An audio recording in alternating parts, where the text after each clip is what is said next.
చక్కని సీతకి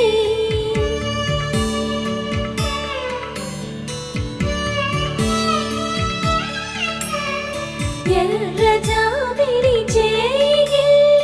రాముడేడని అడుగుతుంటే